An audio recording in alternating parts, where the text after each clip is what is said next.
小新旅行團嚟到北海道，第二日嘅行程，我哋先去咗啤酒廠，試咗幾款唔同嘅新鮮啤酒，然後去到場外市場食咗一餐豐富、美味又抵食嘅海鮮餐，再出發去到風景好靚嘅洞爺湖，入住溫泉酒店，夜晚仲可以欣賞一場免費嘅花火大會。咁豐富嘅行程，大家一齊出發啦！嚟到第二日，我哋一早就喺酒店 check out， 然後嚟到大丸百貨。由於蚊姨姨係 Pokemon 嘅忠實粉絲，所以我哋第一站就嚟到 Pokemon Center。呢個咩嚟㗎？點解你去到邊度都揾到嘢賣嘅？手信，有手信。原來佢有啲新出嘅卡係限購嘅，所以一早咧就已經有好多人嚟排隊買嘢。呢堆 BB 仔嘢真係好靚好可愛啊！皮卡超原來係比卡超喎！哇，大客啊！呢個睇下，買幾多？然後我哋又去到附近配眼鏡，配眼鏡好似已經成為咗我哋每年暑假嚟到日本要做嘅事。呢個機好搞笑喎！可以試下你同嗰個眼鏡嘅匹配程度。哇！呢個係87%。黎先生又出去玩。我嗰個89.幾啊！哇，呢個仲勁，哇，92添啊！好啦，就買佢啦。然後我哋食個簡單嘅早餐，就去到札幌啤酒廠。呢間札幌啤酒廠喺1876年開業，至今已經有150年嘅歷史。而呢個札幌啤酒廠博物館係日本唯一一間同啤酒有關嘅博物館。場館2同3樓嘅展覽空間係免費入場嘅。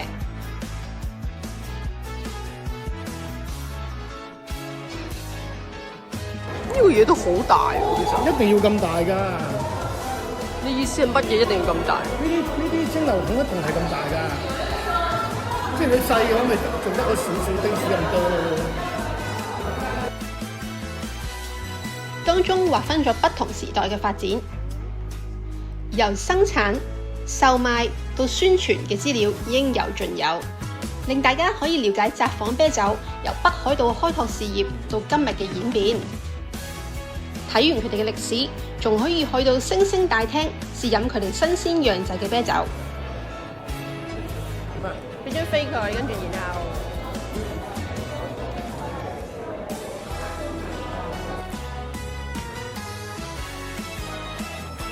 有3款啤酒啊，其實我哋買個 set 咧就係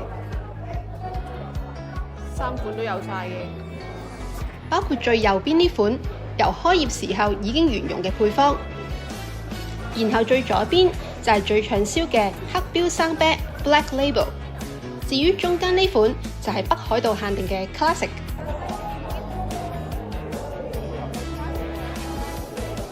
係啊，你可以有3種個，呢個即係每個地方唔同。有3種味，你哋試晒3個味啦，而家試晒3杯味你哋。呢個係咩嚟？邊一杯你覺得？最古老嗰隻。哦，即係開業已經開始有嗰個啦。你覺得最好飲嗰個？唔係，我中意飲中間呢個。中間呢個係咩啊？Classic 嗰個，最經典嗰個。係啊，我覺得好飲呢個。乜意義嘅？呢個冇呢個。阿 B 話我最中意飲冇。呢個冇呢個。香喎。多次。呢隻苦啲喎。我覺得中間呢個好飲，如果俾我3樣揀，我會揀中間呢個。阿蚊都係。阿蚊都係。因為呢個苦啲。阿妹你咪中意飲呢個？呢度入到去臨尾，都去少女。但係呢個我維持原判，只係開業嗰個。咁我哋問下黎先生，你試晒3個未啊？試晒。俾個咪佢可唔可以幫我？黎先生，你試晒3個味未？試晒。你覺得最好係邊個？我而家試緊第2種。好認真喎，專業㗎呢好專業喎呢個，呢個專業喎呢個。個，講明佢。一個禮拜飲好多次啤酒。好咗啦，最專業嘅。我哋呢啲唔同牌子，我哋呢啲冇俾我飲嘅真係。我中意睇呢部，你中意黑啤啊？都唔係黑啤嚟㗎，你中意？佢係黑麥啫嘛。我哋中意黑麥，黑雲做嘅，爽啲啊呢個，爽啲啊！係啊，係佢啲識嘅啫，我哋。第一個飲落去冇咁爽啊。開葉嗰個冇咁爽。係啊，即係到你啦。開葉嗰個黃爽你覺得？係啊係啊，我中意開葉嗰個。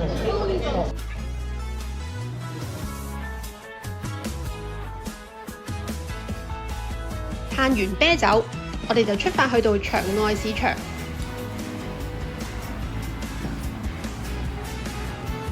呢度有好多唔同嘅海鮮檔，好多都有埋餐廳，即場煮埋俾你食。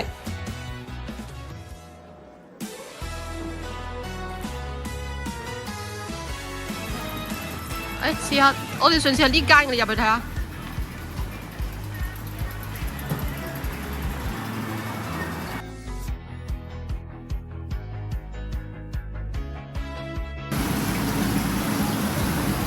你哋使唔使食蟹先？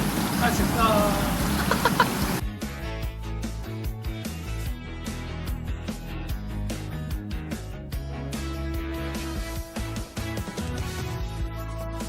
我哋而家買海膽，阿店員話呢只係無添加，應該最好食，同埋北海道產嘅，因為係買一 pair 啦。咁我哋呢個，我哋最後買咗2隻海螺、2隻北寄貝肉 sashimi、12隻帆立貝燒嘅，另外仲有一隻紅葉蟹，都係燒嘅。另外嗌咗個一夜乾燒嘅。揀完嘢食就乖乖地坐低等食啦。12隻帆立貝咁樣喺你面前逐隻幫你燒，服務會唔會太好啊？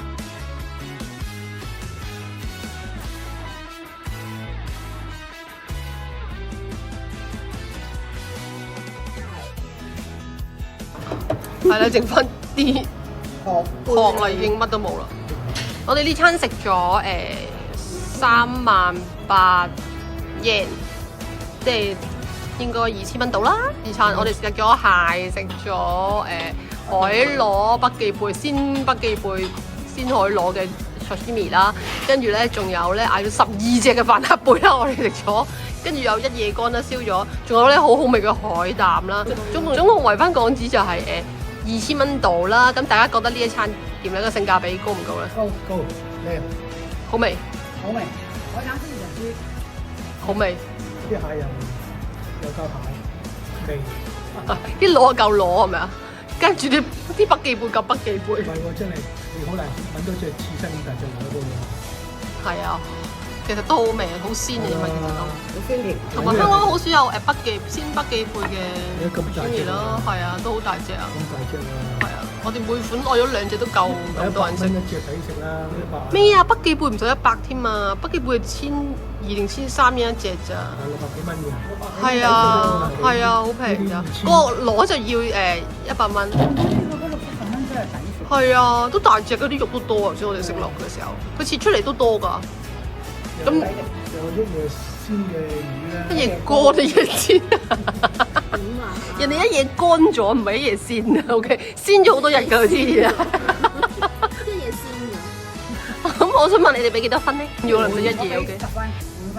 哇！小生太太俾10分，小生先生咧？我絕對唔會俾得咁高嘅，我一定要。因為俾錢過你啊嘛爸。因為要有個進步空間㗎嘛。最多都得。佢唔知㗎喎，其實你俾幾多分？我9.8啊。係呢個扣量。0.2。多謝晒。阿蚊姨都覺得好好食係咪啊？個湯好好飲，個蟹湯好好飲。個湯海湯好抵飲喎。我個飯好抵食。你個飯，你個白飯你想點啊？但係我哋嗰個湯係290、260 yen。有嘢啊？啊！你當300 yen 好未啊？剩翻都係15蚊啫嘛。15蚊個蟹湯，我仲剩翻2個蟹出去咗添，你睇下，好好味嘅，清咗。15蚊個蟹湯一定抵食。冷面仲要好大碗。冷面仲犀利啦，成家三文都食嗱，後面你食咗個親子檔係咪你？不過唔係雞蛋同埋雞，係食咗三文魚子同埋三文魚嘅親子檔，係咪？好唔好食？攰唔攰Good yeah！ 食完咁豐富嘅午餐，我哋就出發去洞爺湖啦。車程大約2個鐘。喺北海道真係邊度都有靚風景。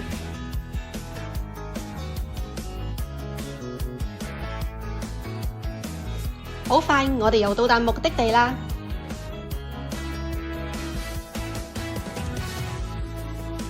今次住嘅酒店係洞爺乃之峰。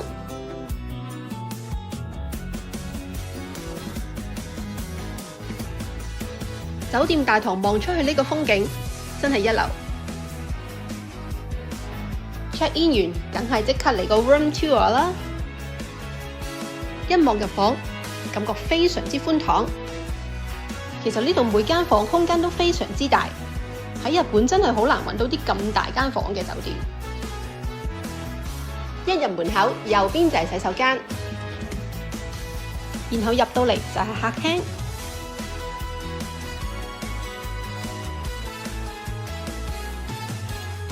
茶几上面仲一早放定咗小食同埋甜點俾大家。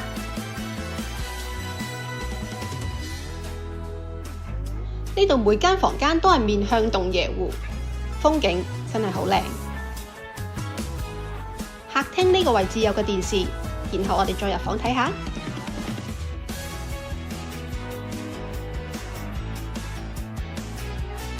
房入邊都有個電視。夾萬啦，浴衣啦，都喺晒呢度。跟住呢邊有張書台，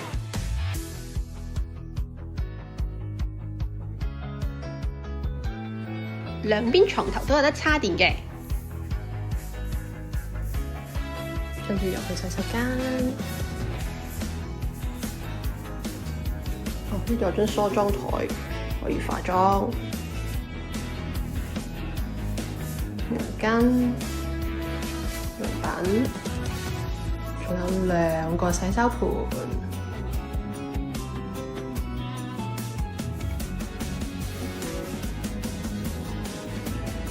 就喺呢度啦。然後又到晚餐時間啦。一入嚟右邊係中菜。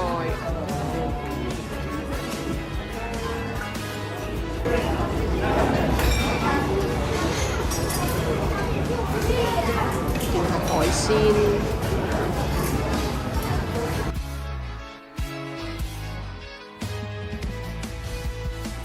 呢度自助餐嘅範圍其實非常之大，食物種類亦都非常之多元化。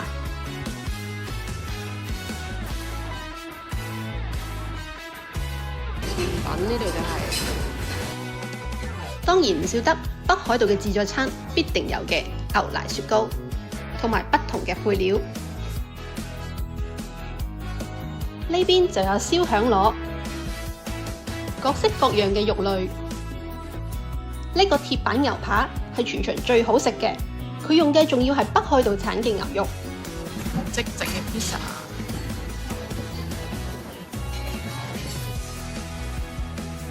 另外一邊就有即點即煮嘅 pasta。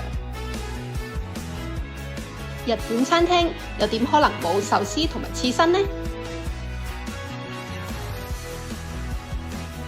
呢邊仲有個 Kids Corner， 啲食物全部都係你喺 Kids Menu 上面最常見到嘅嘢。隔離呢就係飲品區域。食完飯休息一陣，就可以出去睇花火大會啦。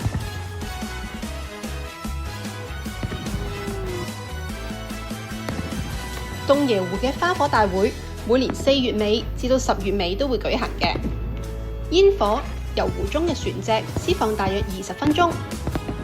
由於我哋嘅酒店喺正湖邊，所以食完飯行出去就可以睇到啦。另外有啲朋友都喜歡浸住露天溫泉，欣賞呢個花火大會。